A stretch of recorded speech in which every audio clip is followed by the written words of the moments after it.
Okay, everybody, I just wanted to fill you in, do a little explanation as to why we're showing or broadcasting Tom Rowe Part 1 after we release Tom Rowe Part 2. Couple things. One, we recorded this back in March, and we're doing a 4-part series with Tom as he drops insurance and following his progression. He's so good. He always has a lot to teach us. So I felt, let's get this episode out. We found it. It got lost in between my sending it to our previous editor. Tom hits me up, says, hey, where's part 1?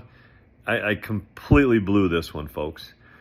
I got it to our new editor, and I decided, let's put this out.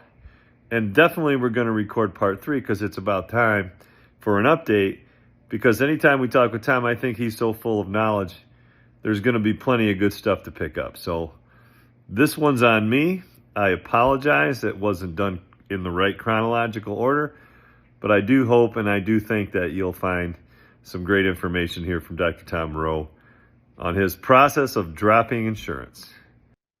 Welcome to the Fee-for-Service Dentist Podcast. Dr. Sonny Spera, today's guest, Dr. Tom Rowe. We are going to do a 4-part series on dropping Delta Dental Insurance. Is the last in-network plan that he has. He's dropped Guardian.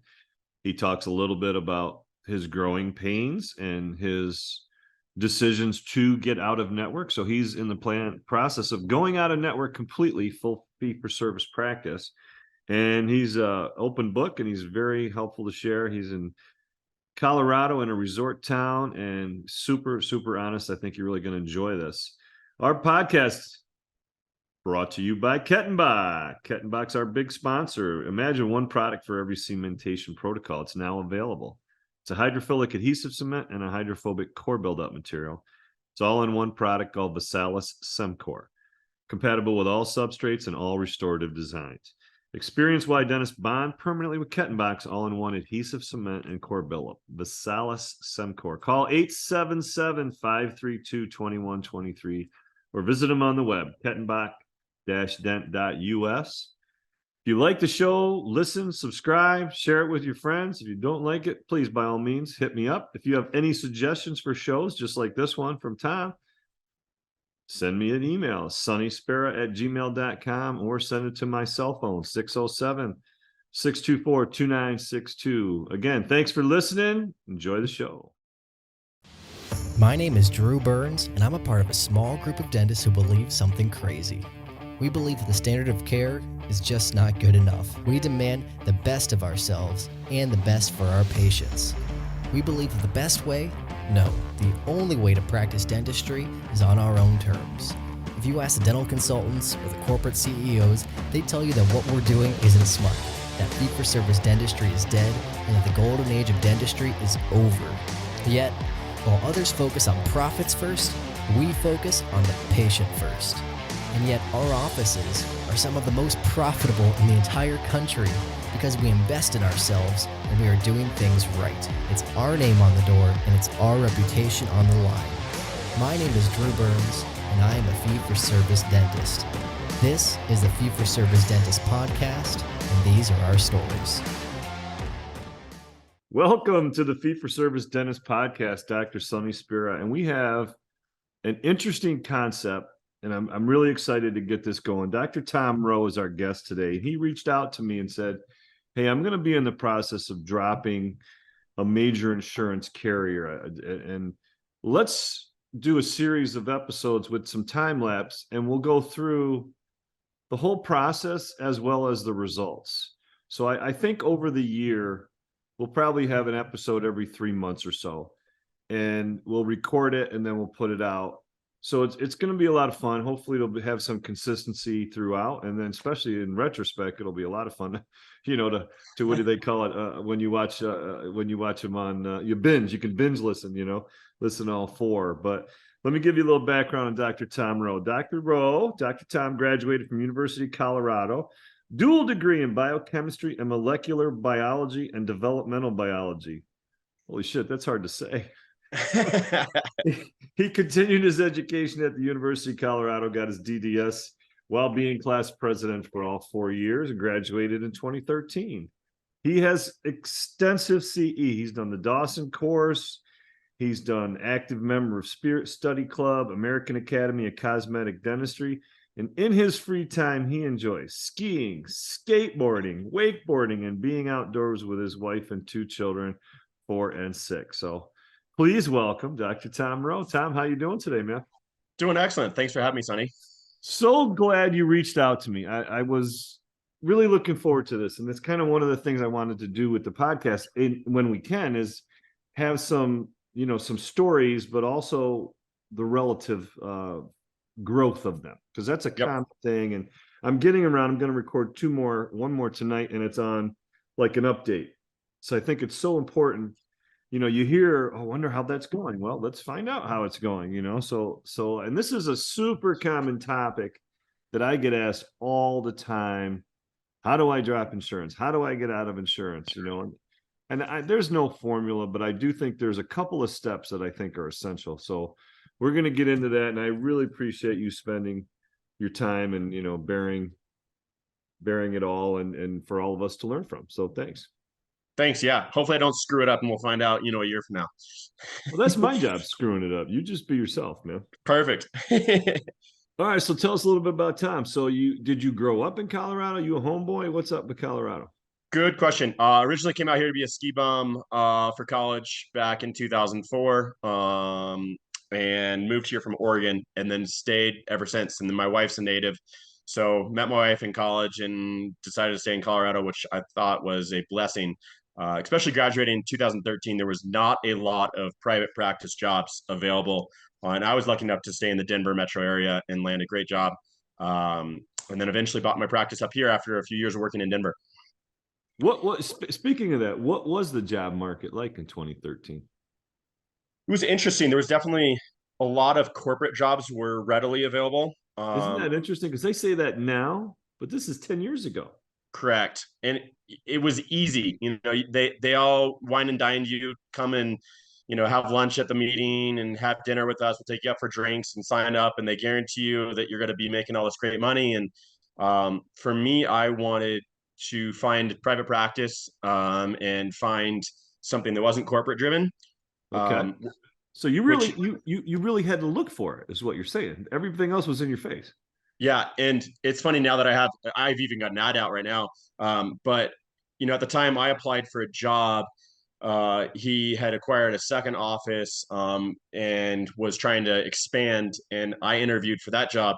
And his associate had just given him notice that he was going to go buy a practice, and so I talked with him, interviewed with him, and I said, you know what, I'm looking for a mentor, not just to go out my own. If I want to go my own, I'll just go buy a practice and screw it all up myself there. And instead, he's like, we actually have an opening that's going to happen here pretty quickly in my office. And it ended up working out really well. He was a great mentor and helped me transition. When you're a dental student, to transition to private practice, you barely have enough wings to fly at that point in time. So a lot of my friends did GPRs or AEGDs or went into the corporate world and got their lashings there for a few years, and finally some of them are out, some of them are still in. And I think for some people it's a great fit, other people it may not be a great fit. So we're at the point you're graduate. So what were you looking for? I mean, you said private practice. What didn't you want, or what turned you off on corporate? What didn't you want that they had to offer? I didn't want some CEO that had no connection with the patients telling me what I had to do to hit XYZ numbers or do XYZ in terms of care just to make the corporate office happy. I wanted to practice ethically, and I didn't want to have, look, if the owner was telling me I should be doing something, I wanted to be able to say no to it, or say, yeah, that sounds like a great idea, or let's try that and let's see where it goes. And so I wanted to have that. So a business in dentistry run by a non-dentist could have ethical questions? Really? Gosh, maybe. I find it funny. It's funny you say that, because my neighbor right next door to me is a primary care physician, and he sold his practice to Lourdes, to one of the local hospitals, right? So the local hospitals, there's 2 of them. There's a Catholic one and there's non-Catholic. Let's just call it that. And he sold his business, and it was great. It was like a honeymoon for the first 2 years. They gave him this, he was doing that. Then the bean counters came in and said, oh, okay, listen, you're spending too much time with your patients.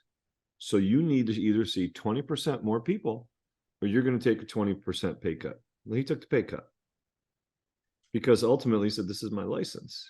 So you're 1,000% right. That has that possibility. What I also found interesting that you said, fascinating, was the ethical question, right? Yep. And I don't know if enough people give that due consideration. I mean, to me, you take the Hippocratic Oath, you go through all this training, you should be doing what's right for the patient. At the end of the day, we should all be making a good living doing it. But if we can't sleep well at night and treat our patients correctly, then it's not something I'm willing to do. And I think, you know, dentistry 10 years ago was a whole lot different than dentistry is today. And I think that corporate world is gobbling up a lot of things. And some people, you know what, may really enjoy a lot of that and be able to practice well under that umbrella. For me, that's just something I was never saw being able to do. Where did that come from? Did you have friends that were in it? How did you get so savvy so quick? So my dad's an optometrist and so he had always talked about how the corporate world was starting to take over a lot of that. And so I kind of watched him doing small town optometry. When I shadowed in undergrad, it was small, local, you know, mom and pop dentist office. Then in dental school, I just saw the writing on the wall of, you know, XYZ corporate offices. And it's just like,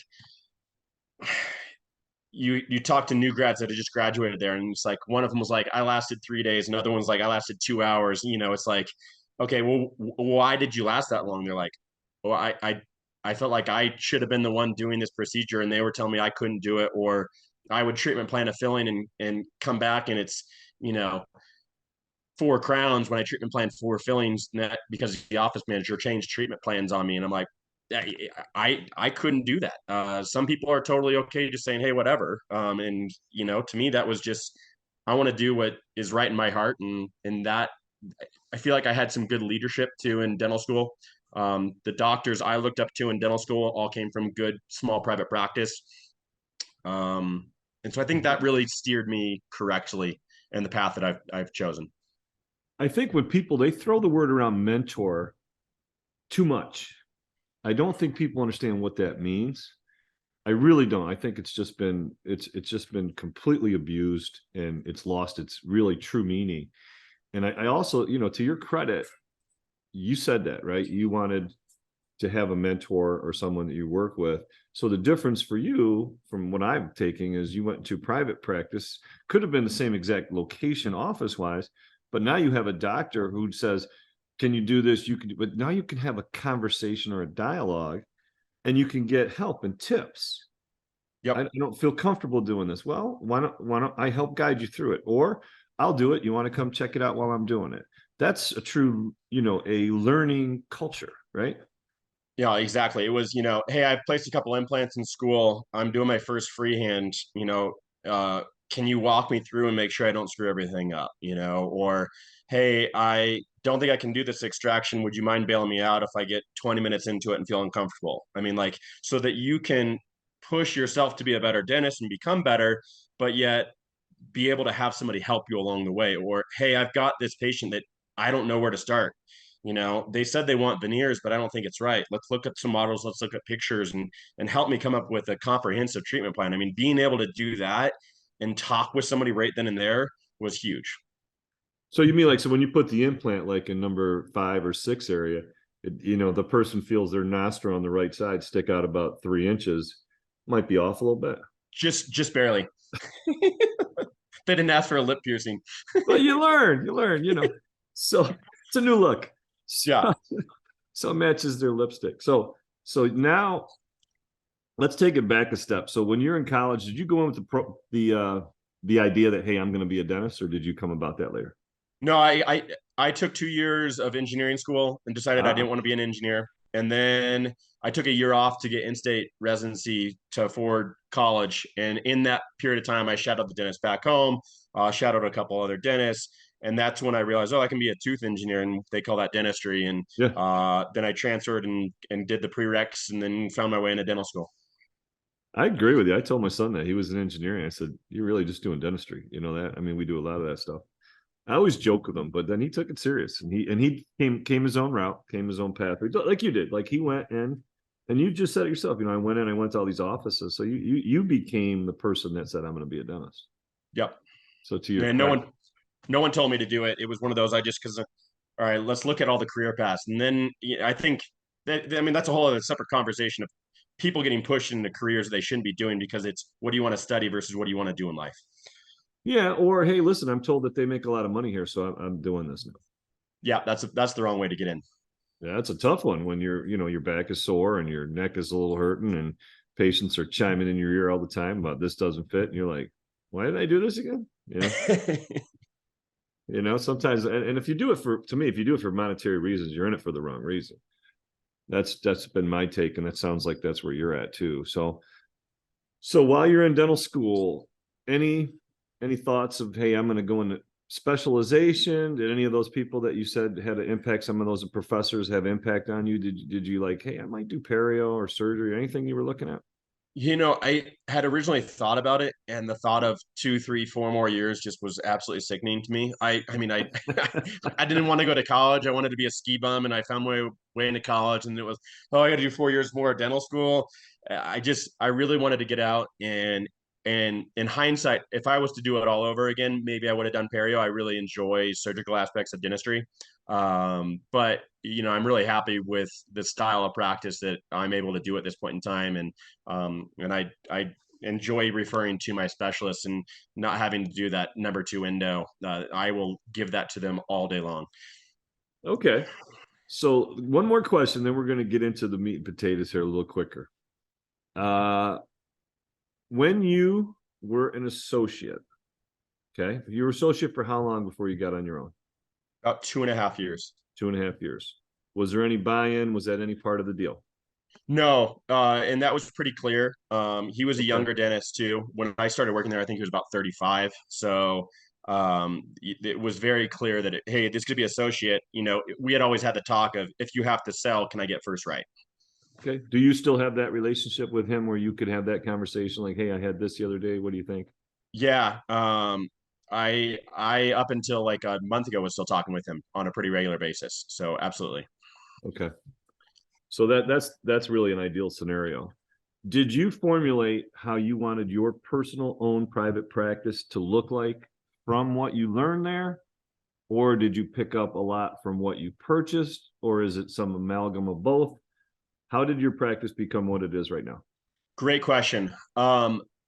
When I was an associate, I tried to always work like I was the owner, which I feel like is pretty rare. And I think that Sure really it is. allowed me Yeah. to, I said, hey, can we look at the books? Can you show me the books? I mean, and he said, yeah.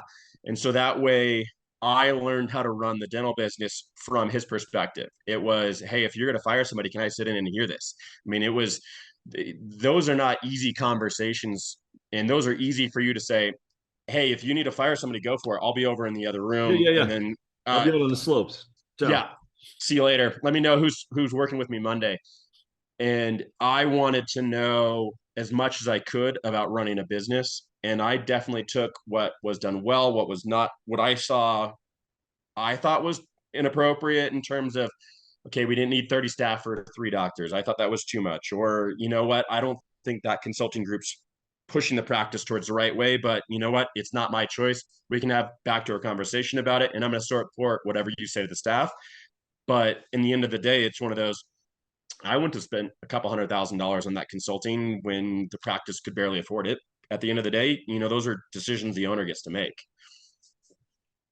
Okay, when you went to purchase the practice, did you let the doc know, listen, it's time for me. I'm going to be looking for my own thing? Yeah, I actually had let him know that summer that, hey, I really want to buy a practice. And I said, I don't know when the time is, which was I felt like the only reason I was able to have that conversation is because we had a good professional relationship. We didn't hide anything professionally. And so it made it seem like, hey, I just want you to be aware. Yeah. I I want to own a practice. I told you that from day one. Is there any buy-in opportunity here?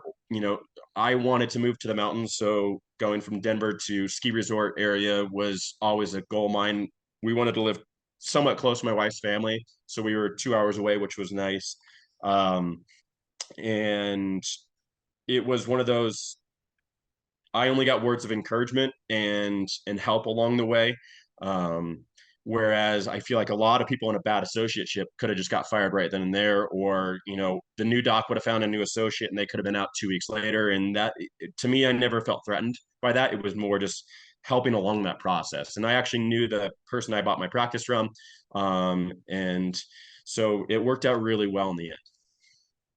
But you had developed a relationship with that doctor, and because you were upfront, square, eyeball to eyeball from day one, and you built up some equity and trust, Yep. then that's an easy conversation to have. I wish more people had that, rather than you kind of sneak around, you do this, and then the staff hears about it, and then, oh yeah, he's leaving. I wonder if he's going to take me. Oh, like all that stuff starts to, it becomes a toxic environment, and it doesn't have to be.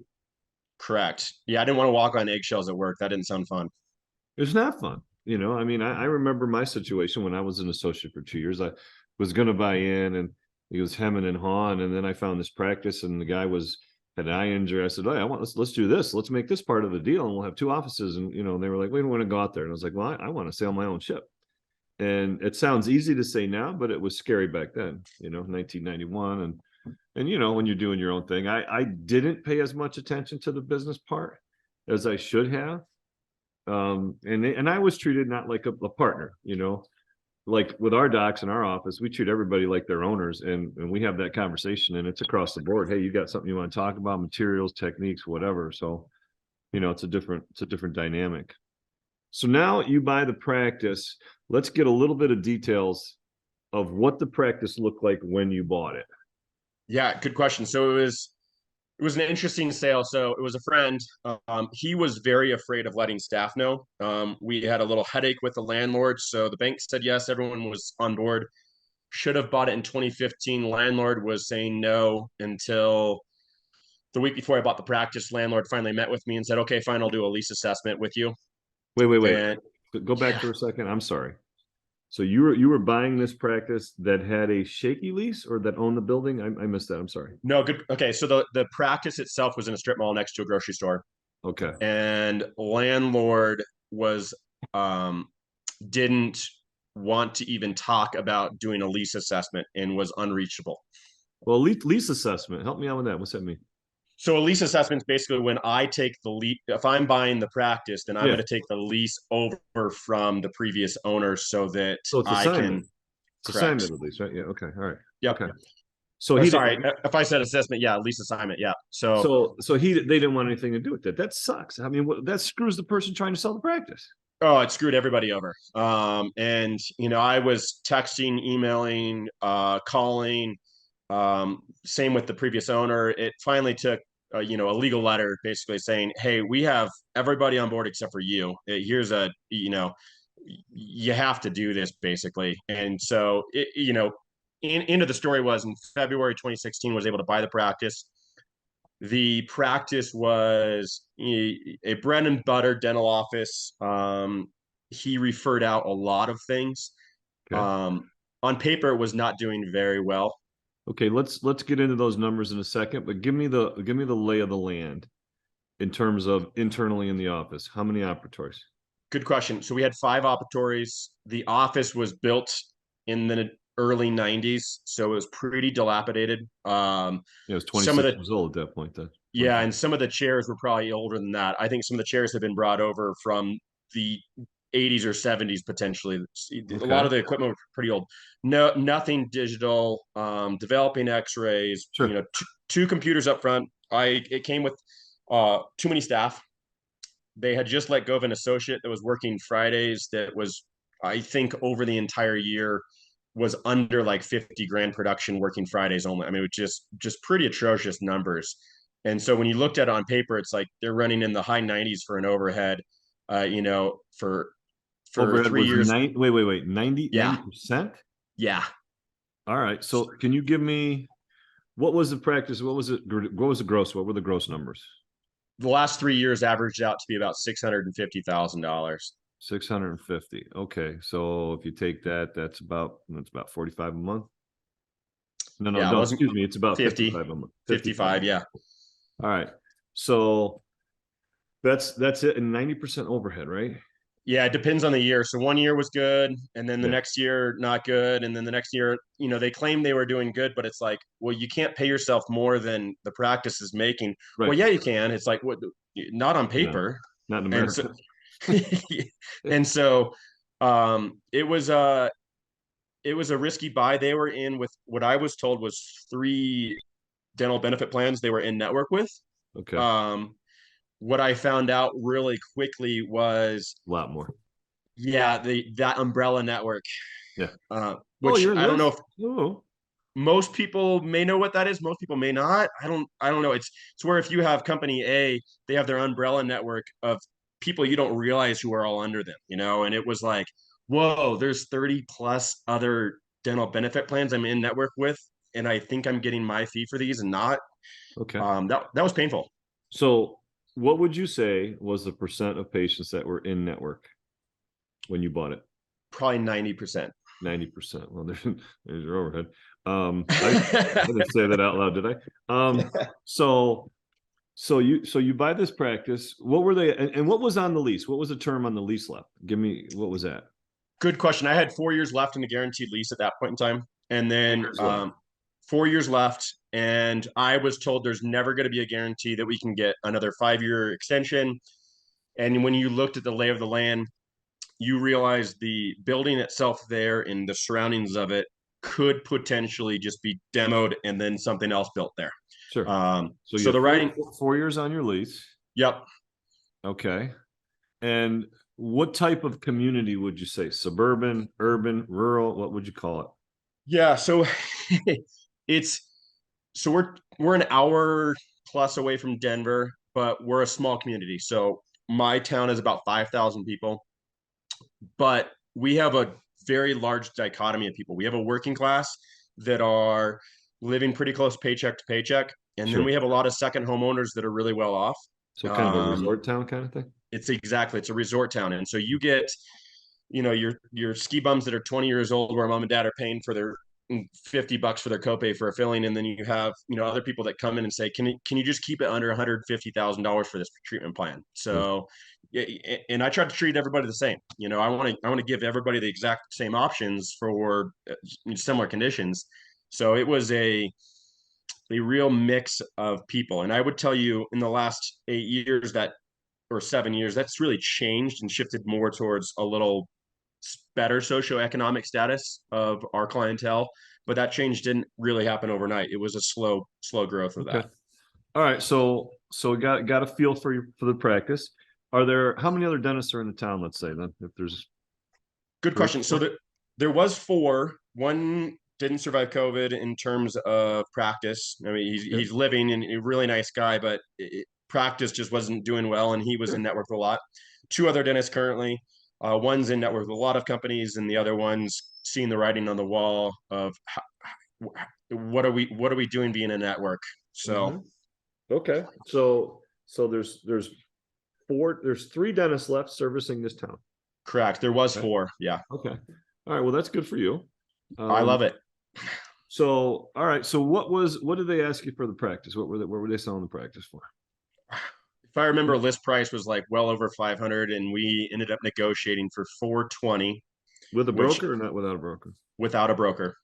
Thank God. Okay. I didn't say Yep. that out loud. Did I say that out loud? I'm sorry. No, it was funny because I contacted him and sent him a text at like 8 o'clock at night, and I didn't get a response till the next day. He goes, "Sorry, I didn't respond right away." He's like, "My contract ended yesterday," and it was listed, and he goes, "I got zero showings, and I got only super lowball offers of 200,000, which by the numbers made sense that he Yeah. should have only got that." So Well, you think about it. If you're telling me what you're telling me, if it's a 650 practice and he's making, let's be 90. generous, right? Yeah, 10% he's making 65 grand, 20% he's making 130. Let's split it, like you said, let's call it 90.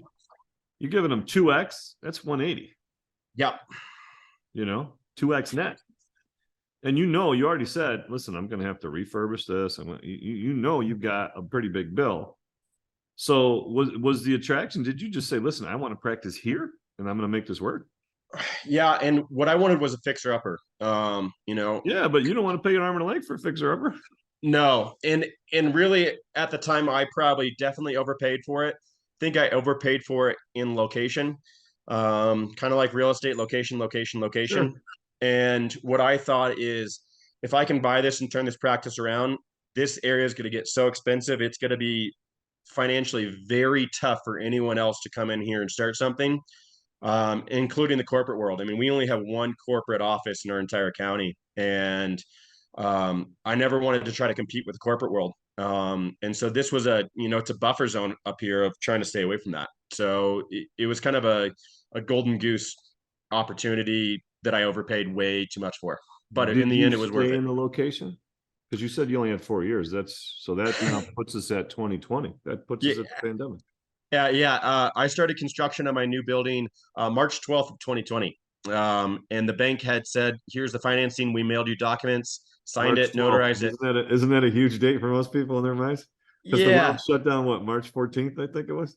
Yeah. So I signed the documents Friday, overnighted them. Bank got them Monday. And the bank goes, we're not signing them. We've decided to stop all new loans for dental practices for the foreseeable future because that bank was actually based in Oregon and they had just been shut down that Friday before. So Mhm. um, I had to shell out some money to the contractor who had started renovation because I got the green light from the bank. So I gave her the green light. And next thing you know, we had a pause construction. It We finally moved office 2021, January 2021. So it took almost 2 years, start to finish. Wait. You started in 2020. You moved in January 2021? January 2021 we moved, but we bought the building January 2019. Oh, I believe that. There's a lot that goes into it because there's the plans, there's the architect, the plumb, you name it, plumbing, Oh, electrical, doors, windows. So you renovated, right? You didn't build new, right? correct. It was a 120-year-old house that we renovated. It was an architect's building actually, and then we How, turned how it many into our dental office. how many square feet you got? 2,100 square feet over 3 stories. Oh, you're kidding me. 3 stories. No, yeah. So the basement's the lab where we have a lab, and then we have Okay. mechanical room. Hygiene ops, you actually go up a few stairs for Okay. to the hygiene ops, and then it took some creative thinking to get 6 ops. I don't have a doctor's office as my personal office in there. Yeah, I you don't don't. have one. It's a It was waste one of of real those. estate. Yeah. I decided I'd rather have one extra operatory. Yep. Now, are you ADA accessible? Are you handicap accessible? Yes, that was the creative part. Yeah, that's what I was going to get at. How'd you do that? Very creatively, and it it worked out. Okay. All right. Okay. So you have your own building, standalone building. The bank finally decided to loan you some money. All right. So you paid $420,000 for a practice that probably should have been sold for about two. You were in there for 4 years, of course, when the world shut down. So you moved. So before we get to where you're at today, what did you do prior to this? Because you said you were 90% participating with insurance. Are you still that today?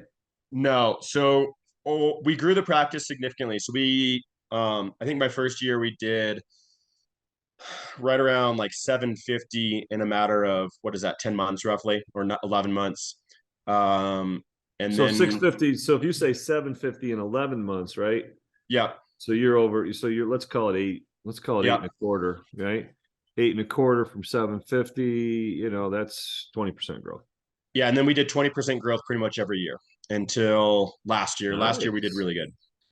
Um, So, but did you keep everything business wise the same when you made that first move, that first year? Did you change any plans? I didn't drop any plans for the first 3 years. First 3 years. Yep. So now that takes us pretty much into when you did your new building, right? Yeah. So in 2019, Well, at one point in time, I dropped the umbrella policy of one of the insurance companies. So I was able to stay. So the largest employer here was with Guardian, and which is Vail Resorts, which is our biggest. I mean, they employ 5,000 people seasonally here. Um, and so we under Guardian's umbrella, I was able to drop the umbrella policy and just stay with Guardian, which I So thought still in was network with Guardian. correct. That was, and so and then 2019, I dropped one of the smaller plans that we were in network with, Mm-hmm. which was only about 50 patients, which was 5% of our patients at that point in time. And they actually were doing they were within a few percent of our UCR. But I saw the writing on the wall of they had refused to increase the fee schedule. Yeah, And that's the first step. Mm-hmm. yeah, and I just said they're the smallest one, it's the easiest one, let's cut it off.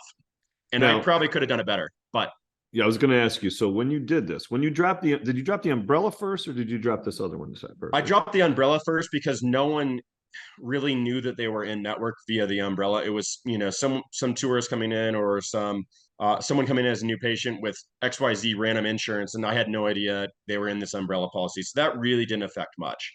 Okay. So you didn't have to inform people. You made that change on the back, basically behind the wall, right? Correct. Now the next change you got to make in front of the wall, and that's the Guardian chain. No, excuse me. No, That was the other company that you dropped, not the Guardian. yeah. The So 5%. the small one was Cigna, and so I dropped them. And I if I was to do it over again, I would have done some things different. What I did is just send a letter out because it's easy, and I didn't have to tell patients and have the awkward conversation. Right. And we had a fair amount go elsewhere, and then we slowly had people start coming back. And the ironic thing is, one of the major reasons I dropped them is they were taking me about 2 years to pay on a claim. And we have a problem of not getting mail at our office, and they would mail the checks to our office, which the mail doesn't deliver to our office. And as soon as I dropped them, all the Was checks it coming magically came by in. was it coming by like Pony Express? I mean, what the hell? Snail mail. I mean, literally a snail might have been delivering. I don't know.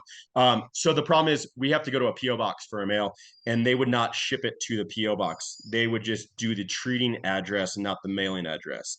As soon as we went out of network, that magically flipped, and they would mail us the check to the physical address or to the patient. We accept the assignment of benefits still for Sure. out of network. Yeah. And So do I. so, Mhm. and I just find as you're transitioning out, I found that easier to keep better rapport for the patients of, hey, we're just going to change one thing at a time here. So, Okay. So you said you did some things you didn't like. Okay. So now we're at 2020, and you're out of the umbrella, and you're out of this Cigna, correct? correct. Do you have any idea at 2020 approximately your number of patients or percent of patients that you have that are in network still? Probably still 80%.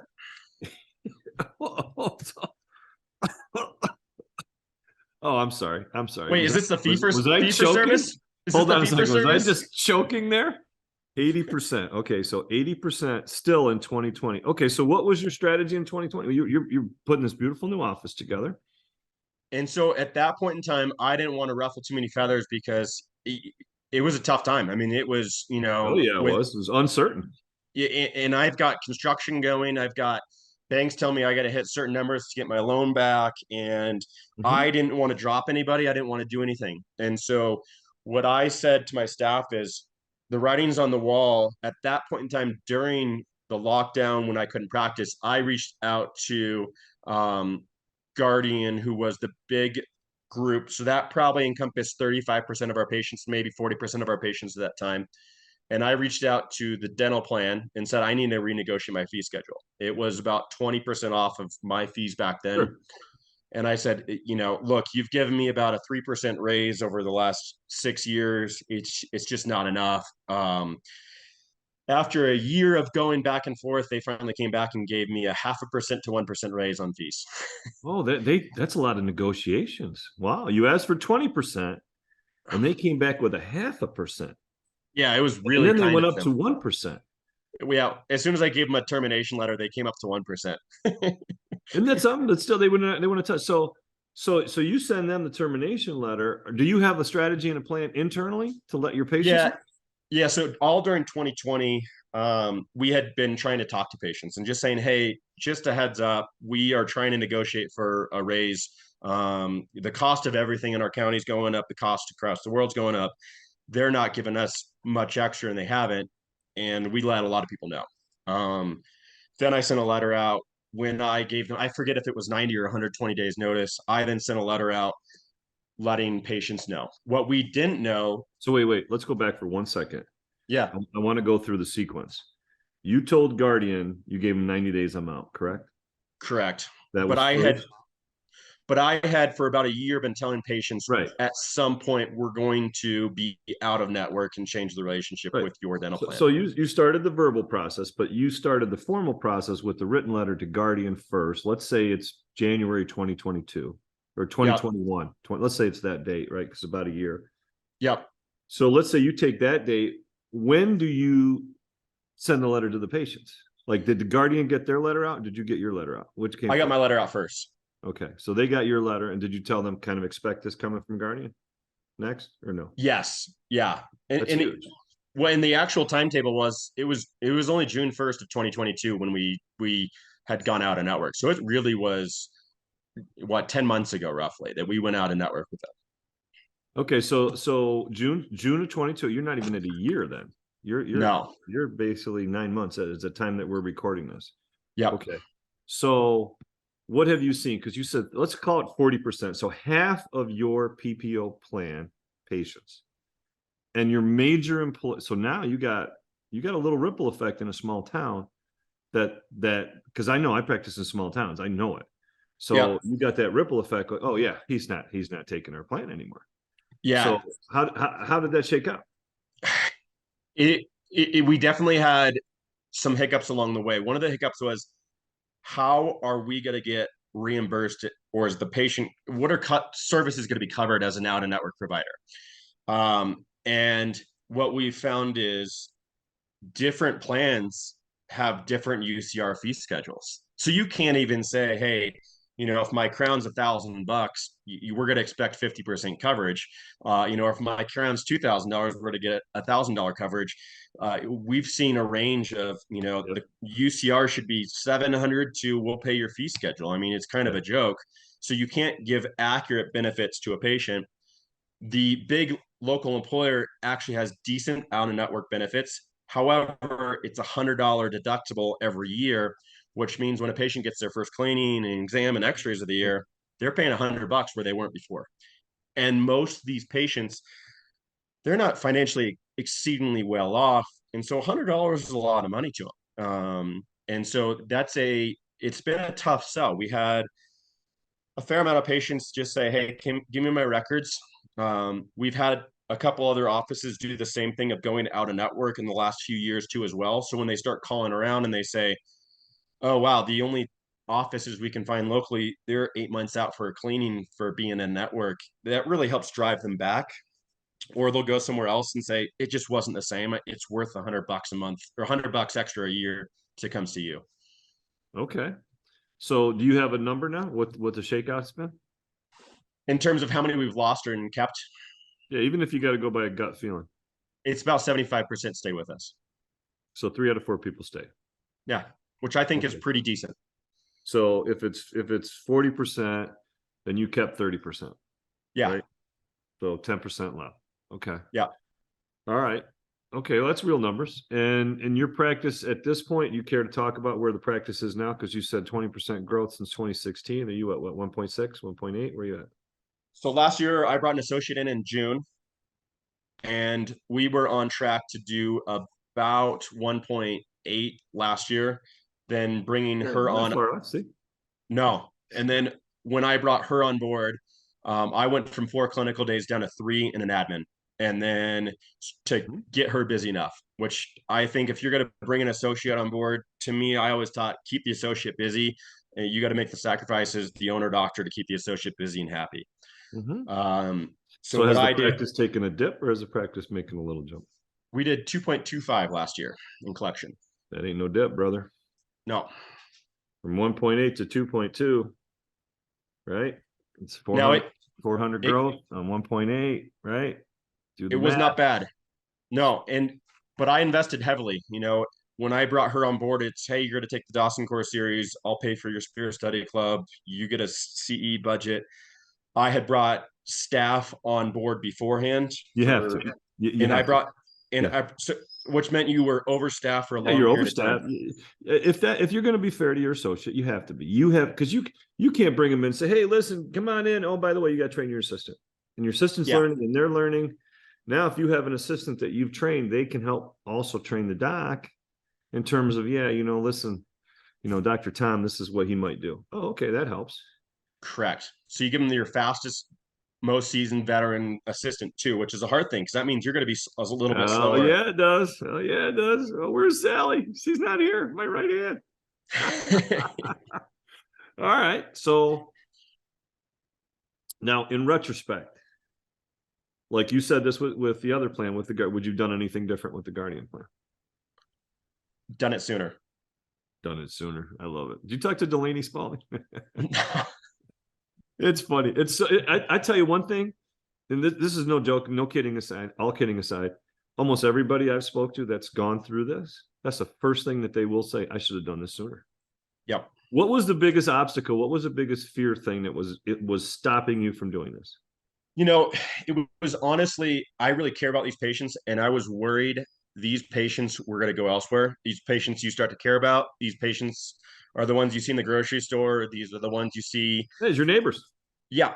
Small And town. so, The kids go to school with them. Yeah. and that I took it personally, and I shouldn't have taken it personally when you lose XYZ as a patient. Listen, you're a dentist. Every damn one of us takes it personal. Don't Correct. kid yourself. So go ahead. Every single one of us. Yeah. And what it really came down to is Guardian was paying me so little when I looked at my overhead in 2021 and looked at the write-offs. I was working for almost nothing seeing those patients. And while I love doing charity cases and I do one or two big charity cases a year, I can't do every case as a charity case. It just didn't make sense. Charity is charity. Business is business. Correct. And you can't do charity unless your business is doing well. Right. But you select your charity. Right. You select it. You select Correct. when, you select where, you select whom. And your business, you don't. You have to, it's not like you tell your top assistant, your top agent, oh, by the way, guess what? We're doing some charity work and it's coming out of your pocket now. Yep. It's not going to happen. It's not fair. No. I was in network with the VA, which was very few. It was about 5 patients. And to get VA benefits, they got to be Yeah. They were wounded, most of them. And so I did that for a long time. And they actually, it probably cost me hundreds and hundreds of dollars for just claims with them. And over time, they basically said, hey, we're not going to pay your fee schedule anymore. We're going to drop it to like 40% or 50% or whatever. And I was just like, I'll just see them for free because it's going to cost me more to get these things pre-approved and letters and stuff like that. So, well, if you're talking 4 or 5 patients, right, that's a perfect charity situation. And correct. Everybody knows it. And you're doing a service to your patient. You're doing a service to the service people who've done a service to us. I get that. That's selected charity, right? That makes perfect sense. Yep. But if it's, if it's 100 patients and all of a sudden, that's a different story. Yep. Okay. So now you are left with a 40% participation still. And is that with multiple insurances or is that one insurance? Just the one big D. Okay. So double D. Yep. So our plan with this podcast series is going to be to basically track your success and what you're doing. So what are you doing now? Okay, we're recording this April 2nd. What are you doing now? And what are your plans in terms of your next step? Good question. So I have for a few months been telling my staff, writings on the wall. We're not getting fee increases likely. The overhead's going to be to the point where we can't continue to be in network.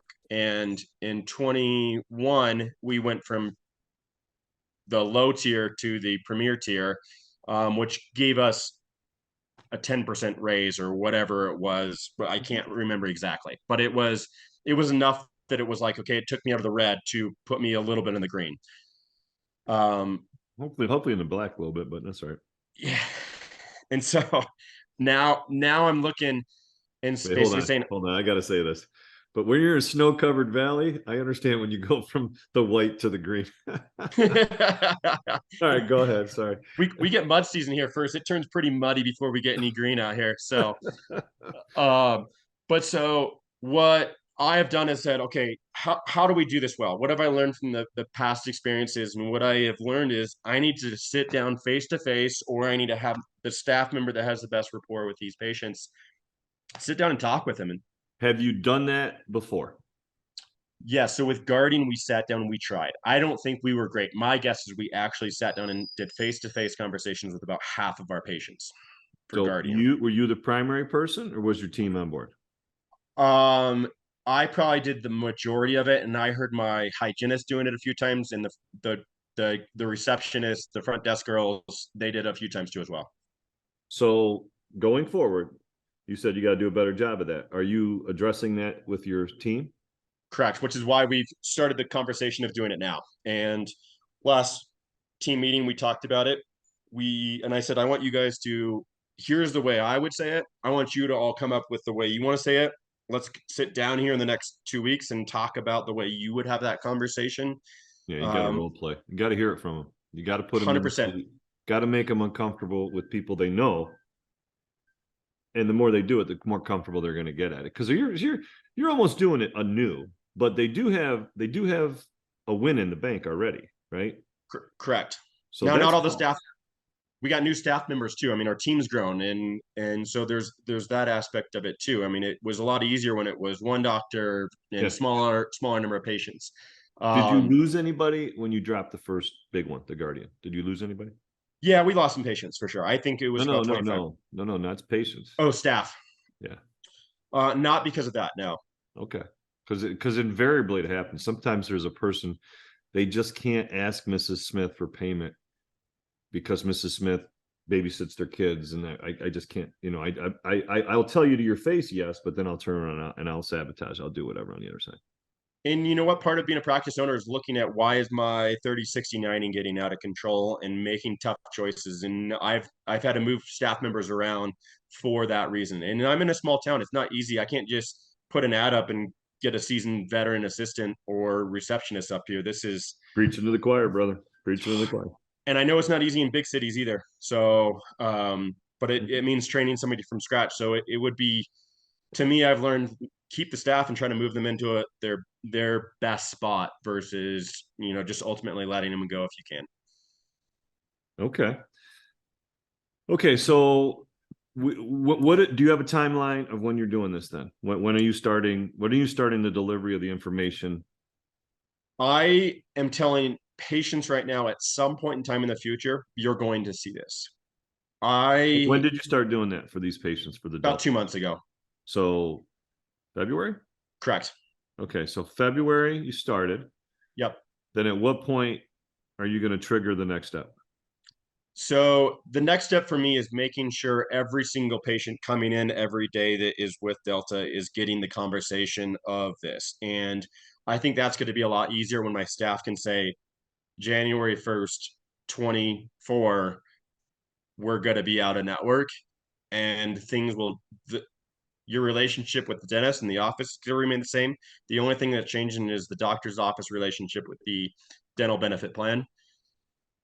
And I think that will help. And so I need to really commit to a date, I feel like, so that I can let patients know. Okay.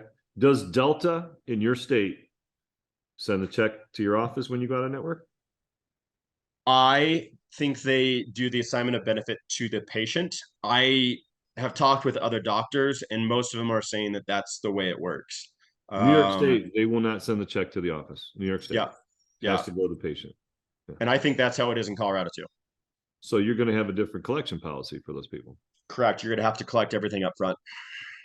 Do you see yourself moving into doing that with your Guardian patients too, or no? We are starting with new patients that are other benefit plans doing that as nice ease into it. Yeah. And you know what, to keep the current patients, look, if it's 150, 200 patients or something like that, where you do this and everyone knows it, not a huge deal. But look, 5 years from now, would that be nice? Absolutely. Yeah. Okay. Well, but right. You also got to have some consistency, and your staff's getting it. So you don't really have that target date. But if I had a gun to your head, what would you say? July Yeah. 1st? Yeah. January 1st. January January 1st, 1st. 2024? Yeah. Really? Yeah. No, it's going to be sooner than that. I think so. I want to do it for two reasons. I want to have a face-to-face conversation with all of our patients. Yeah, but they'll be in before then. Normally, yes. We have a lot of snowbirds. Yeah, so We're, you have the opposite of snowbirds. You have the people that they come for snow, they then they disappear, come then they for come. snow. They go to Florida to avoid the snow. Yeah, yeah, go. So, or they come during the ski season, then they move away during shoulder season, then come back for summer a little bit. So I want to have this conversation for a year if I can, ideally, so I can talk with most of these patients ahead of time. Yeah, if I was in, rural Kansas, this is exactly it. It would be, hey, 6 months from today, we're having the conversation with all these patients. We have 6 months to do it, and you're going to hit 80-90% of them on the head. If I don't do it over a year, I'm going to miss 30-40% of our patients minimum. So how do you work it then? Do you see the patients like once a year, and they have a dentist where they live once a year? I mean, yeah, or the periodontists in Minnesota or New yeah, York. Yeah, that's it's interesting. We have a little bit of that with Florida, and Florida's grown so much. They're all over the place in Florida. So there's no like one community that where a lot of people are, and you can say, oh yeah, the people see this doc, they're happy with them because they want a referral from me. I yep. don't know what to send them to. Okay, so you're right. That presents a challenge. Do you And I've do got you, do you track it then every day? um we've come up with a system in the last week actually. So my staff, instead of having in Dentrix the you're seated or the patient's ready or the patient's confirmed, it's a confirmed Delta patient color. So that way, when everyone's looking at the color for the day, we've now highlighted who it is and everyone knows who it is. So we've kind of labeled it in there better. The other thing that I did that's different, I haven't heard anyone say to do this, which is we have two larger employers in the area, and I reached out to the HR department and gave them a heads up. And I told them, hey, your Delta benefit plan out of network is not great. You might want to look at who has better out of network benefits. And so I don't know how that's going to work. Or, when you're talking 1,000-person employer, I don't know how serious they will take that. But if you can talk to the head HR person and say, hey, just a heads up, this is happening and this is why. And you know, You have a other membership people plan? other people may be wanting to do this. And we said, hey, we have a membership plan. They said we can't sign our employees up with your membership plan. Obviously, we have a membership plan and we direct them towards that. Mhm. But it was something that I thought was a different idea of, okay, let's go around, Yeah. Well, and at least if you have it though, right, you can say, okay, here's some other plans. Completely transparent. And if you choose to not have a plan and put money into like an HSA account for the person, they can know that they can spend that at our office in our membership plan, and this is what they get, or potentially at another office that's private. correct. You're educating, the whole bunch. So that's smart. That's proactive. That's really, really clever. So going back to, because we're going to wrap up shortly. So the plan is get the word out. You're tracking it. So you have an idea of who's being reached and who isn't being reached. And your tipping point is every single person, or is it 90%? Do you have a number? I don't have a magic number. I just know if I do it over an extended period of time, 10, 11, 12 months, that, and really is probably going to be an active 8 months. I'm gonna touch bases with a significant amount where hopefully then I don't lose enough to where it affects me in it significantly. I don't think it should be like 80%, like a tipping point or something. Probably. Because if you wait for that last 20%, if you make it every single last one, someone might cancel and not show, and now you're delaying what's going to be a monumental correct move for your practice. I Yep. predict, you're delaying it because of that. So, all right. So, any other thoughts about the steps in the process now?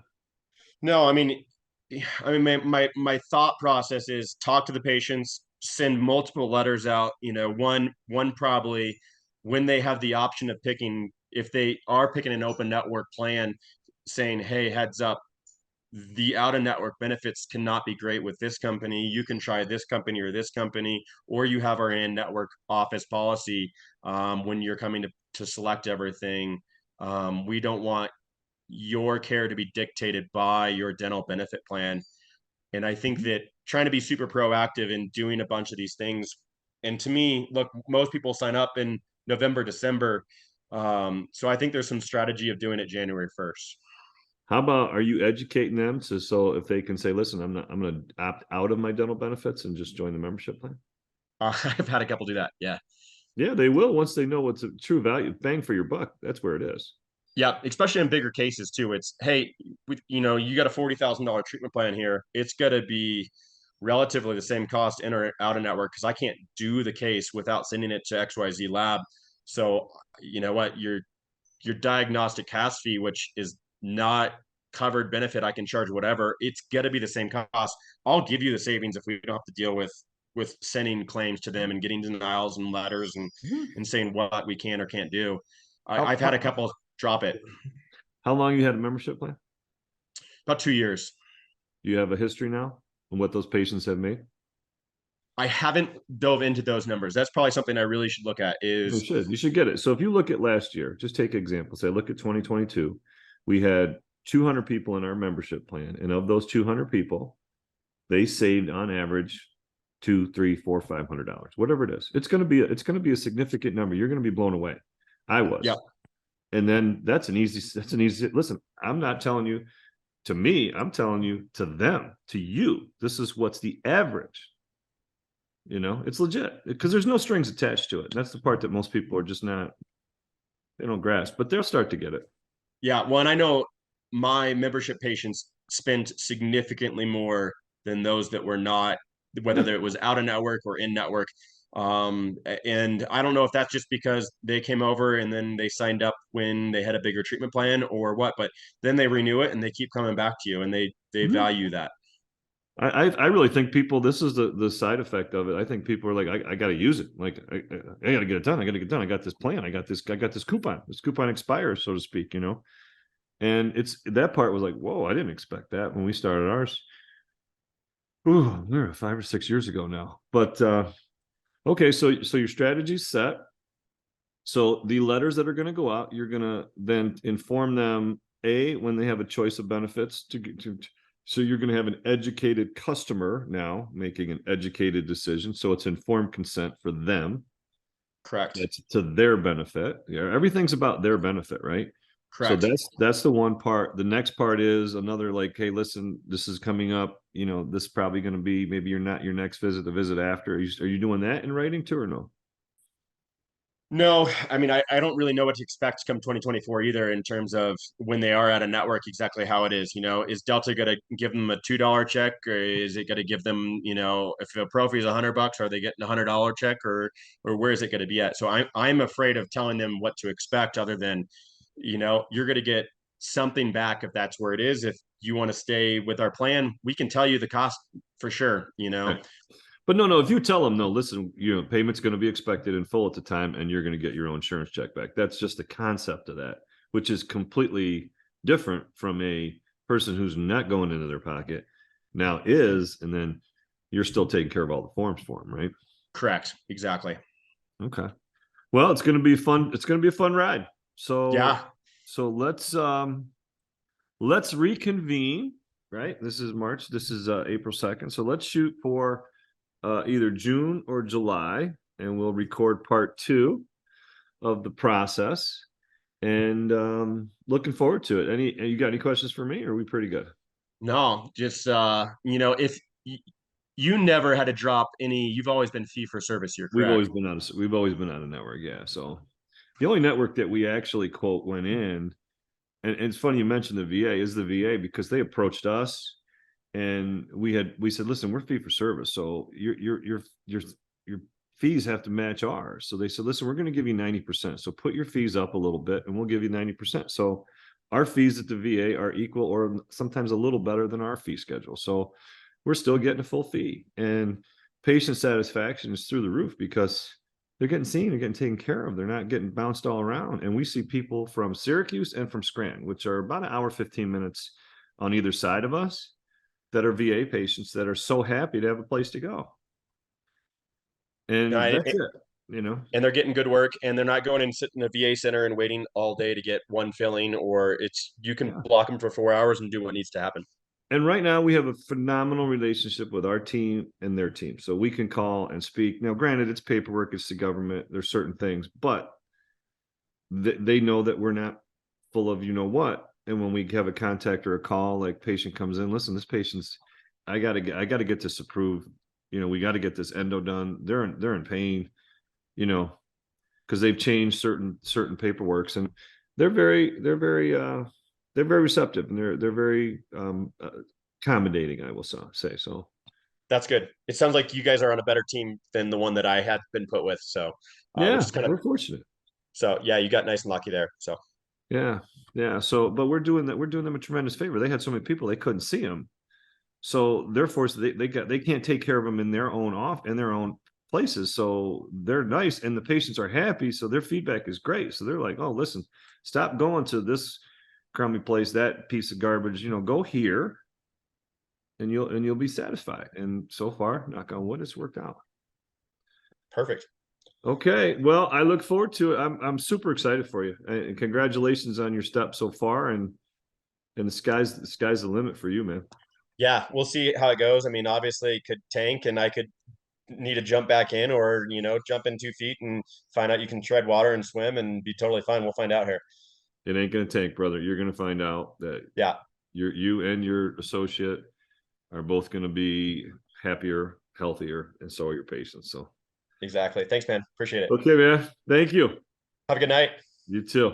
Thanks for listening to the Fee for Service Dentist Podcast. If you would like to share your fee for service story, please fill out our contact form at ffsdentistry.com. Also, be sure to join our Fee for Service Dentistry Facebook group. For help starting your dental membership plan, visit dentalmembershipdirect.com and membershipmastercourse.com.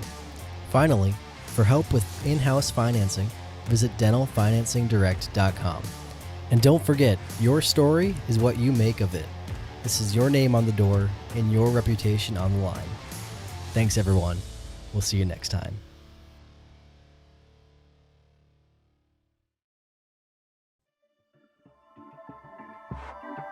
This has been a Rogue Media Network production.